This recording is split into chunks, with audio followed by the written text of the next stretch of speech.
It's a hard job to preach anymore because preaching is based on faith, and faith has gone out of style because we don't believe. We don't believe in anything. They don't believe in parents. They don't believe in structure. They don't believe in respect. They don't believe in order. People have babies, leave them in the trash can. They don't believe in raising children. We used to believe in something. We're living in an era of skepticism. Truth is optional. It's your opinion. It's whatever you choose for it to be.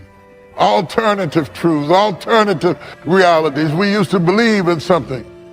I'm not shocked that unbelievers don't believe. That's why they are unbelievers.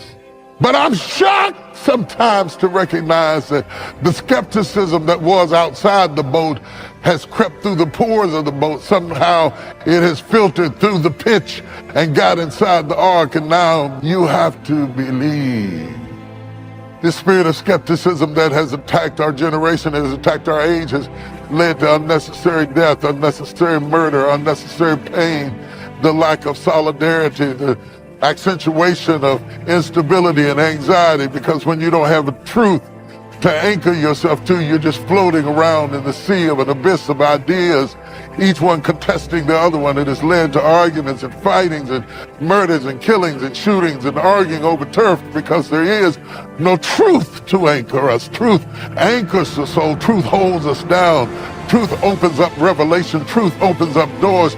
It is about believing. It's about believing. Faith is the currency of heaven. It's what it is to heaven what money is to earth. It's what God uses to transact business, because without faith, it is impossible to please God. No matter how talented you are, if you don't believe Him, it is impossible to please God. Faith is the currency of heaven.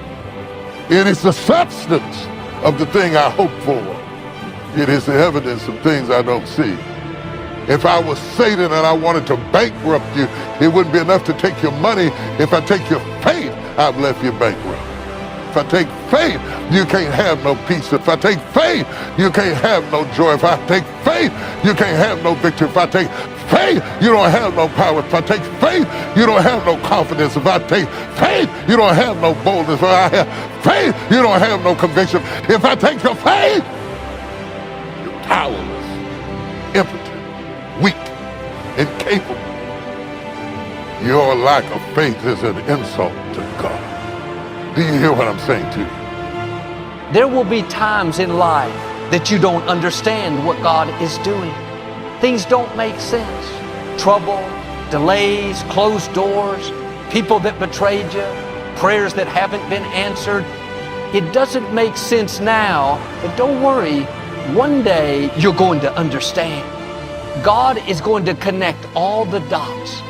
Trials to your faith don't come when all your bills are paid, when you got a nice job and you got a nice car and you got a nice home and everything. Trials to your faith comes when all hell's breaking loose. Everything you was leaning on is given away. You're uncertain and insecure and vulnerable. That's when the trial to your faith is coming.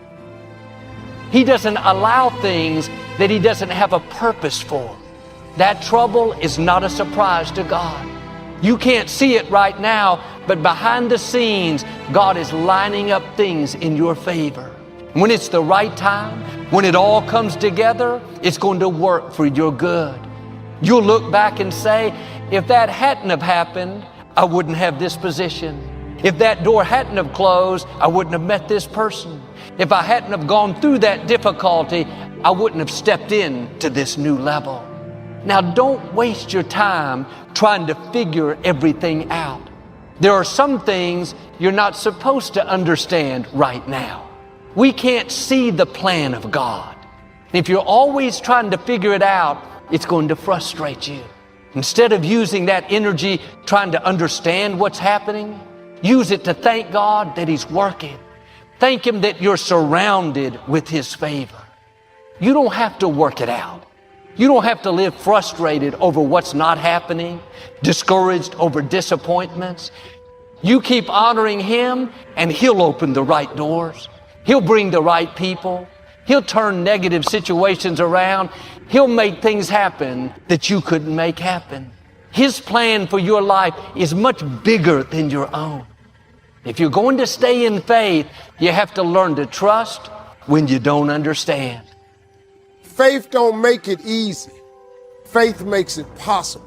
All you want is the strength to get through your life. On the days that I feel like I'm not going to make it, on the days that it feels like I can't endure anymore, I think back on my track record for surviving all my bad days.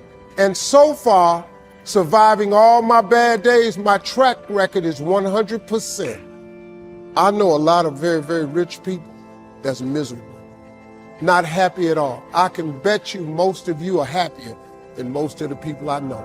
And I know some very, very wealthy people. But if that's your desire to get more of it, you got to ask God for it. If you want to be happy or successful, you got to ask God for it. Most people don't have the life of their dreams because you don't ask God for it. The scripture says you have not because you ask not. But listen to me, if you up your ask, he will up his give. It's a scripture that's available for everybody. It's not just for rich people. You don't need an education to be successful. I flunked out of school. What God has for you, quit tying it in education. People kill me. I know people got 2 degrees finna go back to school and get another. If you got 2 of them that ain't working for you, why would you go get another one of them? That's crazy to me. You don't need that.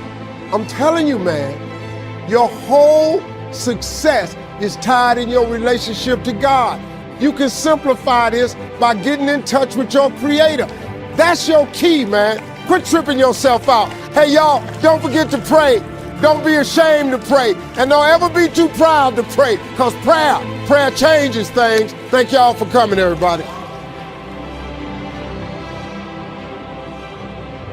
It's not what happens that determines the major part of your future.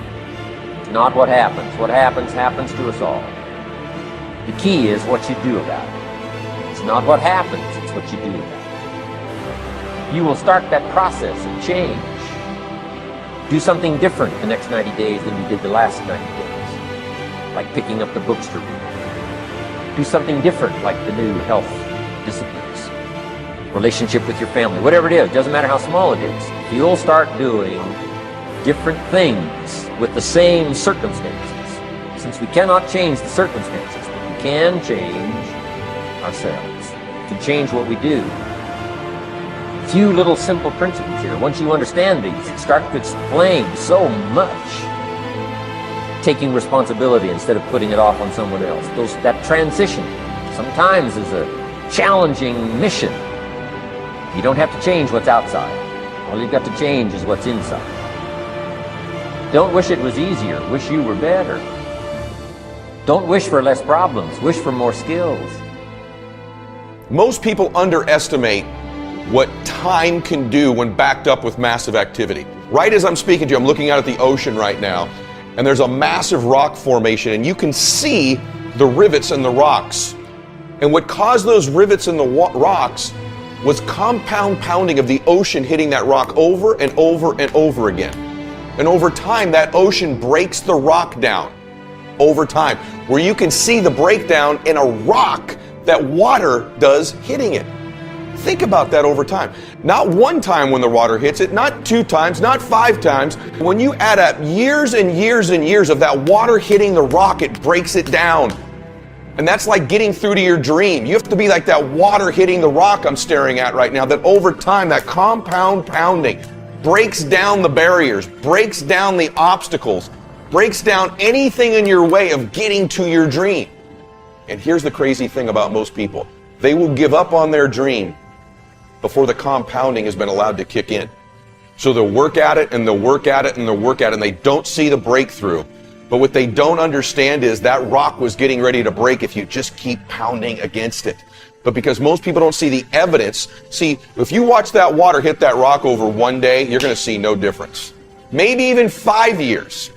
But you have the compound pounding of every wave hitting that rock over and over again. There's an inevitability to the breakdown of the rock.